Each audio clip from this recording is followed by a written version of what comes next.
Welcome back, everybody. Once again, this is Darren Schulman, and I'm excited to talk to the creative team behind a new book coming out called Slow City Blues. We have Samuel Haine and John Livesay. John, did I get it right? Yes. Close enough? Yes, very good. Okay. Yep, no, it was perfect. All right, first excellent. take. So before we start, tell us really quickly, sort of the back of the book description of what is Slow City Blues. Slow City Blues it's an action adventure noir about a detective who, after a horrible accident, because no spoilers, after a horrible accident, ends up in a construct of his imagination called Slow City. So he ends up in his imagination, The Cell, like that Jennifer Lopez movie. Oh yeah. Meets Who Framed Roger Rabbit, and so then it's overall the story is about, it's like a redemption story of him trying to become better and get out and get back to his family, his wife and his son. But it's like a hodgepodge, and I'm sure John will confirm this, of anything and everything is in there. And Darren, I'm sure it's rather referential, because it's like everything this guy's ever taken in, it could potentially pop up in his brain. Oh yes, I've gotten the opportunity to read the first issue, and I'm definitely going to delve into that, because it is. I think the word in my notes is bonkers, and I mean that in a good way. Hey, nice! I love it. So before we go, talk to us about what your perspective roles on it. So Samuel, what did you do? John, what did you do for the book? I was the writer, creator, editor, and I dealt with the financials, which was, I feel like I got tossed into the deep end of the pool, if not the ocean. But thankfully I had John, with the duct tape and the glue, kind of keeping the ship together. So. And John, what's your role in this masterpiece? Yeah, I pretty much, aside from doing half the artwork, the black and white artwork, I did the inks and finishes over our penciler, Sean Mall. And then the other major part was being kind of like almost like a showrunner producer. I was handling bringing on the team for everything else, not including Sam. So finding the penciler, the colorist, our letter production, and all of the ridiculously A-list juggernaut guys we have on covers. So I just was wrangling all that. So just making sure. He was our talent coordinator. Yes. Yeah, basically that. So yeah, I just made sure and did my part on top of doing all the drawings, or half of the drawing, along with Sean's, major lifting. So, I will start with you, John, because the art is very, it pops. It's really beautiful to look at. Can you tell us a little bit about what your background is in the industry? Yeah, I've been a pro comic artist since 1993. So it's a lot of years. I've worked on pretty much almost everything. I've been at Marvel since 94. I've done a ton. I started at DC in the end of 2003, and I've worked for I think about every major company except for Dark Horse. Just for some reason, I don't know, nothing just happened. So, but I was at Top Cow for their major heyday back in the late 90s, when Witchblade and Darkness were the hottest thing. So I was very fortunate to just slide right in there and just worked on a ton of their big stuff. I was very fortunate to work with like Michael Turner and Dave Finch, and all those guys were coming up, and it was very great to be around that, because I was able to absorb so much, instead of when I was on the other side of the country just working by myself at home. And I was like, all right, I guess we do it this way. And but I've worked on almost every major character, Spider-Man, X-Men, Batman, Flash, everything. So I've been very fortunate. What about Squirrel Girl, though? Have you worked on Squirrel Girl? Squirrel Girl.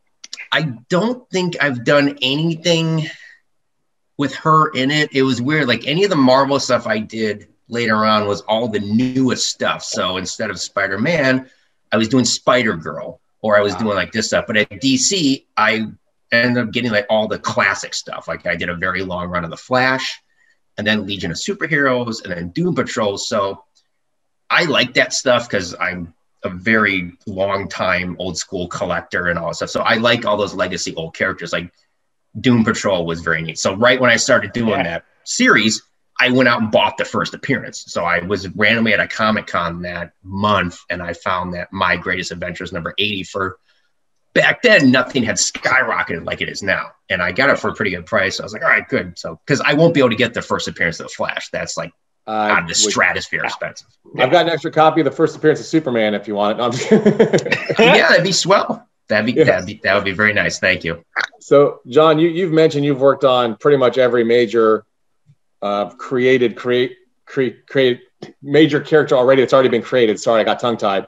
But now in this book, you're working on something popping out of the mind of Samuel, and it's new. So yes, talk to me about the difference between working with an established character. I'm sure you have to draw Spider-Man a kind of way, or you can't just do your own thing, versus this brand new world that, again, I'm going to keep teasing this. It's bonkers. So how did you take that change? Yeah, the biggest difference. So like you had just mentioned, you're doing, whether you're drawing Clark Kent, Peter Parker, or Howard the Duck, you already know this is what they look like. This is what Clark's hair looks like. This is what Peter's cyber, that's just a given. You just go from muscle memory to do it. Now with this new thing, you have to make the look. And so it was, it took a while to make sure what I saw in my head was going to translate after I got the pages from Sean. I was like, all right, I want, his jacket to look like this. And then all the other characters, as you've seen, were not humans. So I wanted to make sure their textures and appearance stood out from the other ones. So they have their different look, whether Moof's fur, I had a special quill, it was very old. And like, if you look at that first page, he shows up when you see his arm, it almost looks like you can touch it. I was really like very particular. I remember the night I did that, I was in Florida. We were visiting some relatives, and I was at their kitchen table with the worst lighting up like above this. I was like, all right, let's go. And I'm just doing it. And that was like, all right, this is his look. And so, but yeah, with all the different crazy looking characters, it was definitely an experience and fun to make sure I got like their all specific look. So Samuel, John's been doing this for a while. He's talked about all the different characters he's worked on. Your comic book experience not quite so long, is it? No, this is my first at bat, and it's I'm so grateful to have such an amazing team. Having such an amazing part. I don't know where he is on the screen for you. He's down for me, but it might be there. It is. For everyone else. So for John, I'm super grateful to have John as a partner. I honestly could not ask for a better partner in crime here. But from Sean and John and we brought Dave in and Thomas on the the team has been fantastic. And I've been through what we coined the Shooter School of Storytelling, because I got to have Jim Shooter as my mentor, and like that was wild. And so it really has been like this whirlwind, and it's been an insane learning curve of how to because I have a background in TV and film, and so it's like how learning how to write comics, and then learning how to write comics are like it's a totally different thing. And so to really get this like almost decade-long masterclass from Jim and from John and from doing it like at such a high level, where it's like you see a kid, you're like, oh, that's a pretty good 8th grader. He can run. Let's put him in the NFL. Okay. But this is, it's surreal. And I'm so excited that we finally get to share this with the world, with guys like you, and so people can enjoy the bonkersness. So I want to delve into that now. So you gave us a pretty, I don't want to say sterile because that's an insult to your description, but you gave us a pretty by the numbers kind of storyline. But once we get into this world in his mind, things get kind of bonkers, kind of crazy. So I don't know what that says about you or how you came up with this, but where did all this crazy stuff come from? I mean, it's over the top. I think Roger Rabbit is a great description or a great kind of reference point, but where is all this coming from, Samuel? Embarrassingly enough, my my dad used to read to me every night until like an embarrassing age, like 12 or 13 years old, where it's like, you know how to read. You're almost a teenager. But it was that, and he would do the voices, like, you know, he would do that entire thing for the longest time.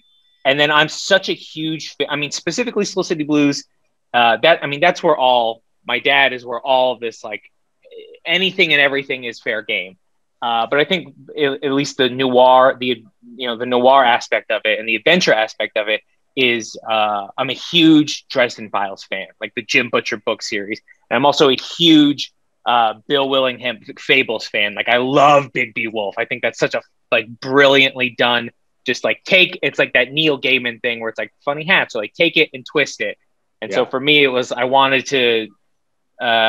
just wanted to have something where it was this high octane, you know, funny, you know, but adventure, mystery, because, like, pardon my French, but writing noir scares the crap out of me, because it's like, well, if you don't do it right, you're gonna it's screwed up royally. And then to be able to, like, have, you know, to say something, you know, to actually have a message there and to tie it all together. It was a long time coming, you know, and I think that's why it took almost a decade. You know, it's that, like, first album where it's like you have your whole life for a first album, and your second one, you better do it in 6 months. Yeah, exactly. Now you're big, so we expect it every so often to keep the fan machine turning.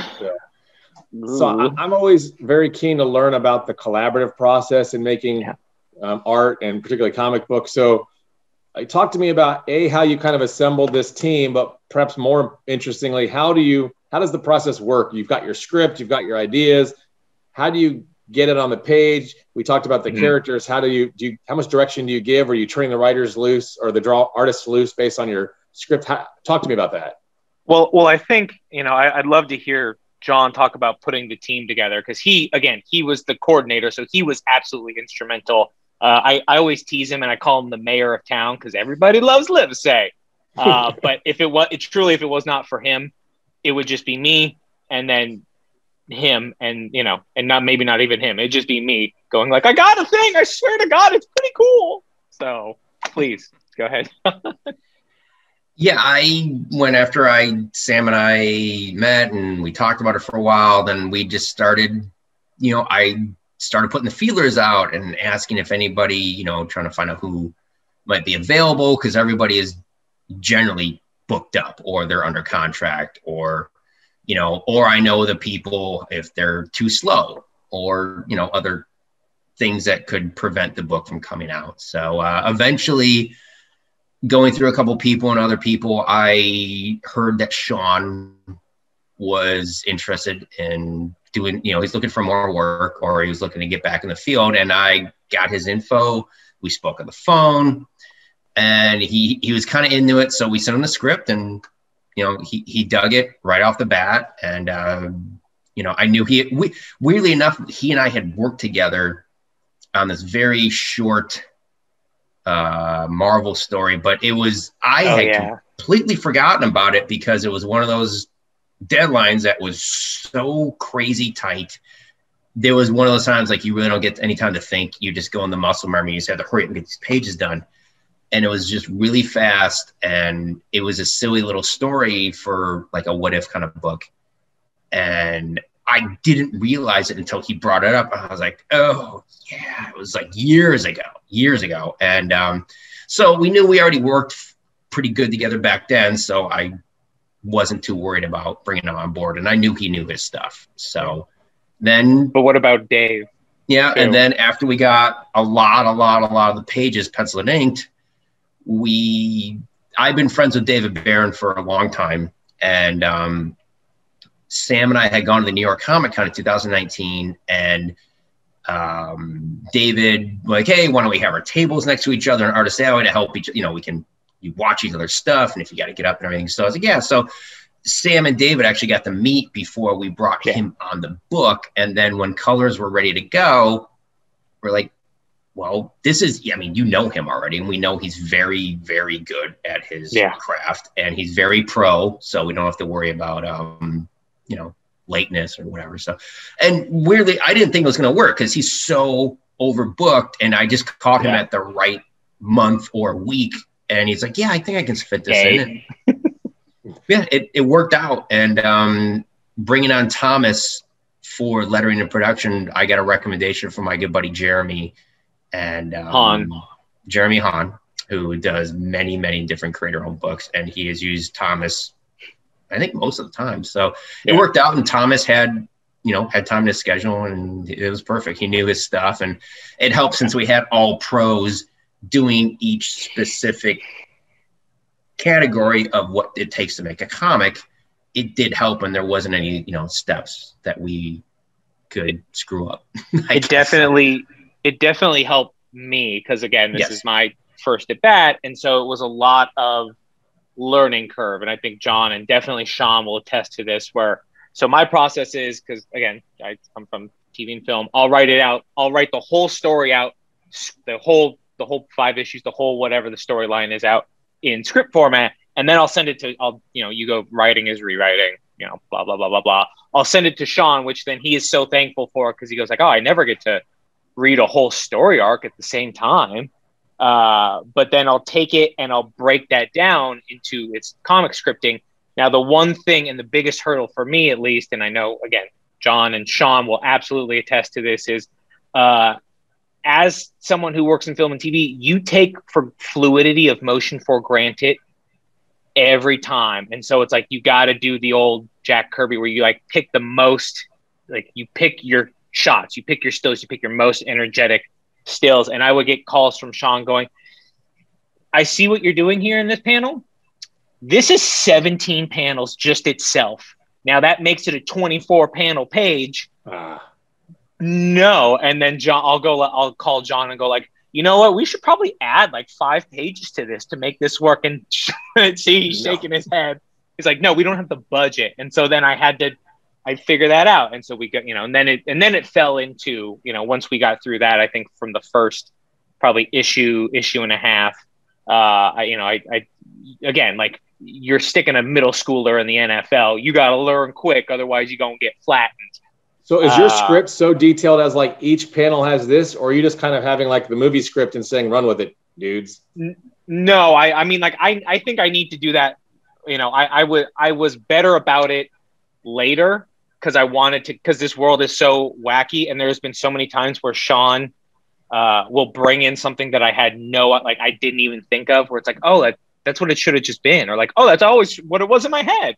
I had gotten better, the whole like Marvel type of scripting, but I was very detailed in the beginning, which led to all of those, like, this is too many things. He can't do the whole Macarena in the page and have it come up, like that kind of thing. Yeah. But then, it was really nice. Like once we got past that, and once we got past those growing pains, and once it had gone through layouts and he did pencils, I think there was like maybe 1 or 2 like very small things I ever called John about and be like, oh no, that's not that.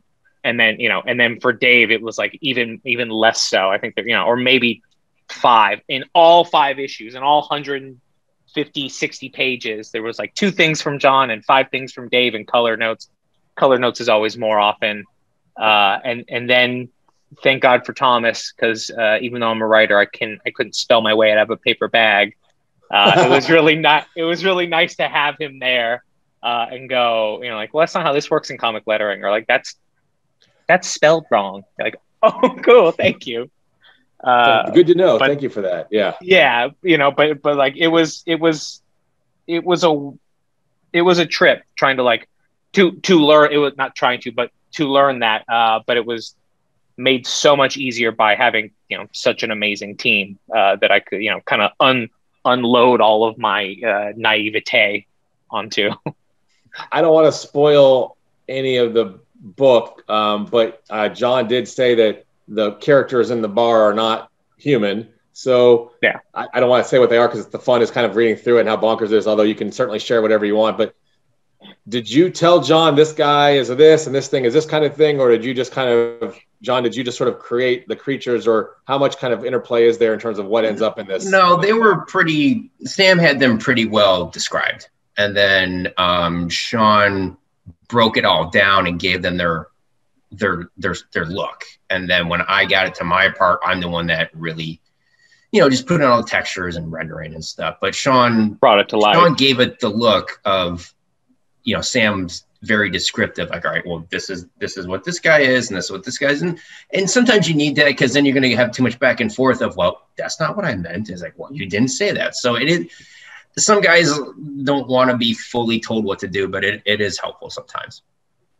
And again, I'm not getting into spoilers. You talked about the very first opening page talks about kind of how we get into this world, but do we ever figure out, do we go back and kind of understand the circumstances that led us here, or is that kind of just accept that and move on? No, we absolutely, by the end of the 5th issue, you have a better idea of why he's there. Now, of course, it's a lot more, the story is a lot bigger than that, or at least a lot more intricate than that, because it's always, but you understand why he did what he did. I'm not going to spoil it, but I know that you understand why he did what he did and why he then ended up where he is in his imagination. This is our spoiler-free way of talking about a book, but there it is. We're not going to leave you hanging. You will know why, but we hopefully did it in such a way that it's almost like Lost, where it's like, I got 42 new questions and I only got 4 answers. Where are the polar bears? Exactly. Where's that smoke coming from? I could drop Lost references all day. Talk to me. Obviously, we're in 2021. We're not all the way out of it yet, which means most of the work you did was probably during the pandemic and lockdowns and all this other stuff. So were there challenges or impacts coronavirus had on making this book? John question. Really, I mean, there really wasn't too much difference, because us comic artists, we generally all work at home. So, I haven't had a regular job for, I don't know, since like being a lawyer. Yeah, I haven't had a regular job since probably like 1995. So I'm just, there really wasn't too much difference other than, we couldn't go anywhere and you can't go do all that stuff. So we were just, we're home all the time. And maybe you were better because you just had nothing to do but work. Well, I don't know. I had anything to do. I had to, wrangle my little, kid, little hurricane running around the house. So, generally, I was doing all my work at night because my daughter, after she turned 2, she just wouldn't nap. We lucked out. She sleeps like a champ every night, 10, 11, 12 hours, no problem. But she was not napping. And, and as you just can't get, it's hard to get anything done because, once they start walking, that's pretty much the end. And once they start running, it's over. So, my wife worked at home too. So she was doing her stuff and I was basically just doing the baby wrangling the whole day and afternoon. And then I would stay up all night and do this. And, luckily she slept great. We never had to worry about it. But, I fell asleep a few times at my table around midnight or 12:30. And even if it was for a second or two, I was like, and I'd mess up something. I'd have to stand up, stretch. I'd go have like 4 or 5 handfuls of Cheerios for my daughter's, box, and then come back. And, they were never major mistakes, just little whiteout stuff. It wasn't anything big deal. But I mean, I'm pretty sure I dozed off for a good maybe 4 or 6 times. It wasn't a lot, but over like a certain amount of time I did. So I just be up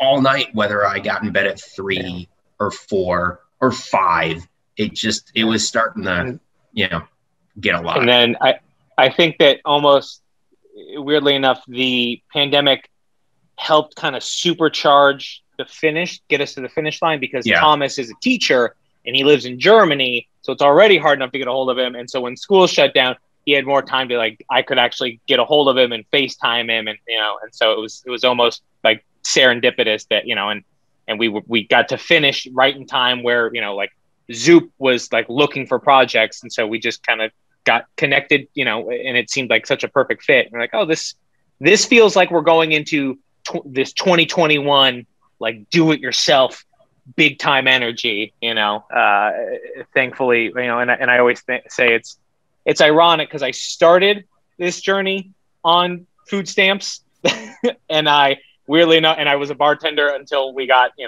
were doing this, and I ended this journey on food stamps. And so now, it's nice and Ouroboros like. Well, you kind of actually, it's almost like we're in symbiosis here, because I was actually going to ask you about where people can get Slow City Blues, and more in particular, what is Zoop that you referenced, and how did you come to use that as a medium for publishing? We just couldn't. We wanted to put the book out. I mean, we have some other really cool stuff. Like, if this is cool, like this is a very cool thing, we have some other stuff that is attached to this that is even cooler. And so we wanted to, we came out of lockdown and we wanted to get the book out. It's been very much like a year of buy your bootstraps, do it yourself. And Zoop, which is, they're like a one-stop shop for both customer and creator, as far as like crowdfunding and independent projects go.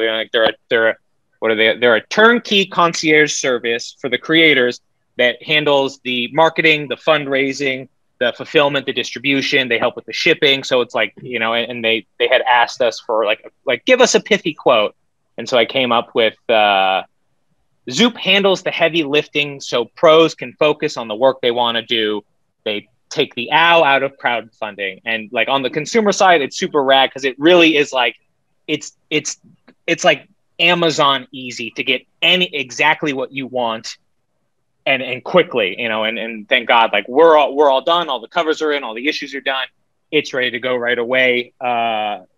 So Zoop or wearezoop.com or zoop.gg. I'm sure like you'll put it in the thing in the links and whatever, but Zoop is where you can get it. And I'm really excited for people to check this out. And I really think that they're going to kind of transform the way that we get stuff and how, and they're really helping creators do their best work and get paid, to do their best work. Which helps. And the other one other big thing with as for noticing, like with a lot of guys doing the crowdfunding books, and you need to have time that if your project's not done, you need to have time to finish it. So Zoop is really good about that. It takes a lot of the pressure off you if you have to, talk to the printer and, mailing and all that stuff. It's a lot. It's a lot of work. And a lot of work. Luckily we are all done. All the issues are done. Everything's in. But I will say, for all the other professionals that are, hearing about this, it is a very big helping hand, for guys that you still need to draw those pages, and you need to get that done for all your backers. It's a colossal help. So it's a very nice service. And again, on the customer side, it's literally Amazon Prime easy to get whatever, whenever. Yeah, they showed us the layout, like the interface, and it's like, oh, this is how it should be. So I'm really excited for everyone to check it out. And not just for the book, but like for the platform. With the handful of different items we're going to have available, I'm still I still go to the comic shop. I just went 2 hours ago to pick up new books. I still get books every week. I'm a big collector. And so the stuff I came up with that we're going to have available for, purchase and for the fans, they're very nice. And I think everyone's going to be very pleased with how nice looking these items will be and the top level talent we have involved, on the interiors, the covers. But I really made specific, like certain things. I was like, because if I was looking at like, hey, if I'm just going to go on here, like, man, I want to get that. That will look great. That's going to look really sharp. Or, this could be something I might want to get graded by CGC or one of the other grading companies. So, so John, there's some very nice stuff. Are you talking about like add-ons or collector's covers or yeah, we have the whole, we've got all that stuff, and everything is very, very easy to use. Very easy. I don't want to throw out the Kickstarter thing, but it's like that where you can get something that's more than just the book. You can get special things on the Zoop. Yep. Okay, cool. Yeah, exactly. Yes. But there's no backer kit later on down the line. It literally one-stop shop for everything. And then John has helped really curate like a fantastic spread, in addition to calling in all of the favors to getting a cover line. Like, yes, the interiors are great, and I will always trumpet that, and I will always like, the story is great, the art is great, but the cover lineup that John has wrangled, you won't see it unless it's like a major crossover event from the big two. Like, that's how great of like a lineup that he has pulled together. Yeah, I really did my homework, and I talked to retailers and I looked at what was hot, like what, I knew of the artist, but I wasn't fully aware of the level that their covers were. The fans were scooping those up and stores were reordering them, and then certain covers were instantly going for more like that day or the next day. But I can personally say, like, nobody bar none could beat us on a creator-owned book with this level of A-list guys on covers. It is beyond what you can possibly think. When people find out about the list, their heads are going to explode. So you intimated this earlier, but if this is a huge success, do you have more in store for us in the other projects that you might be putting out either on Zoop or somewhere else? We have the next story arc written, and then I have the next 3 or 4. I have the whole series in my head, but then the next handful after that planned out. And then we have some, I guess, alternate material planned, and that's going to be very exciting. I know, because I've read some of your articles, and so you kind of cover the whole swath of everything. So I feel like you'll be talking about that as well. So we got a lot of stuff coming up, and we're very excited about it. And John, you're doing Bocello pages right now. He's always working. I already did them. I actually thought that issue. I started back on inking Chris Bocello, so I thought Nonstop Spider-Man actually would come out today, because when I went to the shop, I was like, oh, cool. I was going to get the variant cover, but maybe next week. It's got to be next week. I mean, I really thought it was going to come out today, but yeah, Chris is amazing. It's very, very fun to be one of the guys inking him, because his stuff is so crazy different than any other penciler. So you have not seen other guys like clone him. So it is, what's funny is when I get the pages, I'll get them in FedEx, and since my wife is home, I can tell what it is on the page since I know what I'm doing, but I'll pick it up and I'll show her, like, hey, what do you think this is? She's like, I don't know. You guys are crazy. Then she just walks away. So that's awesome. So final question. I always give people the opportunity, if people want to kind of follow you and what's up next for you, is there aside from Zoop, is there a website, an Instagram, a Facebook, social media, anything that you want to kind of plug where your fans can kind of follow what's next or maybe interact with you? Yeah, I have my Twitter account where I post art that I've done, whether it's from the past or if I have new books coming out, and I'm putting random panels from Slow City and or pages that are not spoilers, but just ones that I think like, oh, I really like this head or I like this. And I'm also posting very nice books from my collection, very nice comics that I have in my collection that people seem to be seeing. So I'm on Twitter at John Livesay. So someone must have gotten there before you, so you had to put the 1 in front? Yeah, there's, my name is very, very, last name is very uncommon. So, of course, there had to be that one dude. I guess he's some motivational speaker. And I was like, he's the John Livesay. Yeah. Like a Highlander. Yeah. There can only be one. There can only be one, John Livesay. Yep. But both of the books, Twitter and Instagram are the same. It's at SCB Comics. And then again, like we're posting updates. We have the link to the website in the bio, so it's super simple. Go on, check out all the cool stuff. Sign up for the pre-order or at this point it'll be buy the book. Yes. And then that's where you can follow us and gonna keep abridged of the journey we're going on. This 10-year journey, I think, is just fun. We're finally starting, and it's very exciting, and you can come check us out there. Well, I typically do reviews. I have read the first issue. I haven't written my review yet because we wanted to get this opportunity first, but I will hopefully get that up. But I'll do spoiler alert. It's a very fun issue. The art is gorgeous. The plotting is very. You're right. It's very noir meets Roger Rabbit. It's a fun read. So check it out. Awesome. I appreciate your time, folks, and thank you. Hopefully, we'll get you on again sometime. Yeah. Yeah, thank you for letting us hang out with you. Appreciate it.